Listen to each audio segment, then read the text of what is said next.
ప్రభువు నామమును బట్టి అందరికీ వందనములు. ఈరోజు మనం కీర్తనల గ్రంథము 4వ అధ్యాయాన్ని చదువుకుందాం. నా నీతికి ఆధారమగు దేవా, నేను మొర్రపెట్టునప్పుడు నాకు ఉత్తరమిమ్ము. ఇరుకులో నాకు విశాలత కలుగచేసిన వాడువు నీవే. నన్ను కరుణించి నా ప్రార్థనను అంగీకరించుము. నరులారా, ఎంతకాలము నా గౌరవమును అవమానముగా మార్చెదరు? ఎంతకాలము వ్యర్థమైన దానిని ప్రేమించెదరు? ఎంతకాలము అబద్ధమైన వాటిని వెతకెదరు?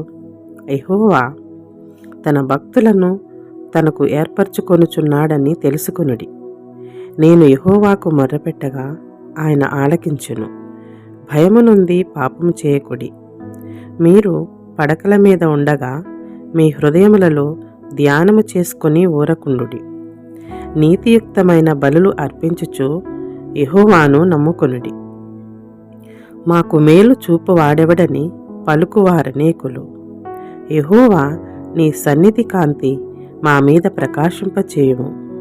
వారి ధాన్య ద్రాక్షారసములు విస్తరించిన వాటి సంతోషము కంటే అధికమైన సంతోషము నీవు నా హృదయములో పుట్టించితివి. యెహోవా, నెమ్మదితో పండుకొని నిద్రపోవుదును.